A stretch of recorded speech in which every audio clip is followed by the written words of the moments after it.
શ્રી જય વરદાની માતા sport club દ્વારા અમદાવાદ ચષક 2025 મહારાષ્ટ્ર મરાઠા સમાજ દ્વારા ભવ્ય મહારાષ્ટ્ર ઓપન કબડ્ડી સ્પર્ધા સિઝન 3નું રવિવારના રોજ આયોજન કરાયું હતું। 24 ટીમોએ ભાગ લીધો હોય અને ખેલદિલી પણ બતાવી હતી। વિજેતા ટીમોને ટ્રોફી તેમજ રોકડ રકમ આપવામાં આવી। આ પ્રસંગે પૂર્વ કેબિનેટ મંત્રી શ્રી પુણેશભાઈ મોદી, ચેનલ આઈ વિટનેસના મેનેજિંગ ડિરેક્ટર ગણેશભાઈ પી સાવંત, અશોક પોટે સહિતના મહાનુભાવો હાજર રહ્યા હતા। વધુ માહિતી આયોજકો દ્વારા અપાઈ હતી। आज सुरत मराठा कबड्डी संघटना यांच्या मान्यतेनुसार जय वरदानी माता स्पोर्ट क्लब यांच्या वतीने आयोजित आमदार चषक 2025 भव्य कबड्डी स्पर्धा आज या ठिकाणी आयोजित करण्यात आलेली आहे। या स्पर्धेचं आज 3रं वर्ष आहे। या स्पर्धेमध्ये तब्बल 24 संघाने या ठिकाणी सहभाग घेतला होता। अनेक मान्यवर या ठिकाणी उपस्थिती लाभली होती।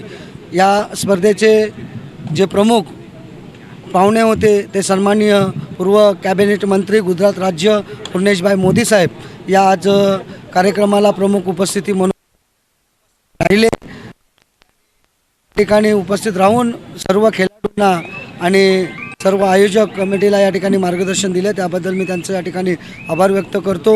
तसेच या ठिकाणी अनेक मान्यवर ज्याने या स्पर्धेला सहकार्य केलं ते गणेशजी सावंत साहेब असतील, त्यानंतर अशोकजी पोटे साहेब यांची फॅमिली असतील, संपतजी कनोजे असतील, अनेक मान्यवर, अनेक नावे आहेत। त्यांचा आम्ही हृदयसत्कारसुद्धा करण्यात आलेला आणि ही स्पर्धा या ठिकाणी आयोजित करण्यात आली होती। विजेता टीमला काय इनाम दिलं? विजेता संघ याला रोख रक्कम 25,555 रुपये आणि भव्य चषक ट्रॉफी या ठिकाणी देण्यात येणार आहे आणि हे चषक सन्माननीय परेशजी पोळ साहेब यांच्या माध्यमातून या ठिकाणी लाभलेलं आहे। स्पोर्ट्स क्लब आयोजित सूरत महानगर में जे एमएलए स्पर्धा मराठी में आमदार चषक 2025 નું आयोजन કર્યું છે એ બદલ આયોજકને ખૂબ ખૂબ શુભેચ્છા પાઠવું છું। મૂળભૂત કબડ્ડી સ્પર્ધા એ આપણી પરંપરાગત રમત છે, વર્ષો જૂની રમત છે।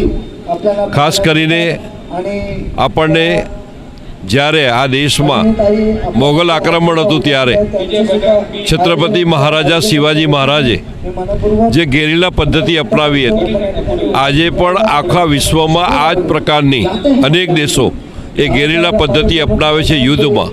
આ એક નાનકડું એક યોદ્ધા સામેની ટીમમાં જઈને પરાસ્ત કરીને પાછો આવે, આ પ્રકારની એક રણનીતિ, એક પ્રકારની એક યુદ્ધની કલા કેવી રીતે આઉટ કરવા બંને પક્ષે, તો આ બહુ જૂની પરંપરાગત આપણી જે રમત છે કબડ્ડીની એ ભારતમાં ખૂબ જન જન સુધી પ્રિય છે।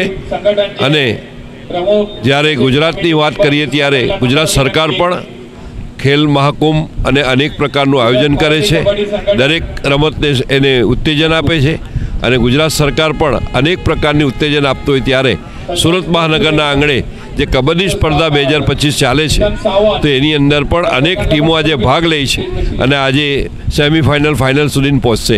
તો આ તમામ ખેલાડીઓને પણ શુભેચ્છા પાઠવું છું અને તમામ આયોજકોને પણ ખૂબ ખૂબ શુભકામનાઓ।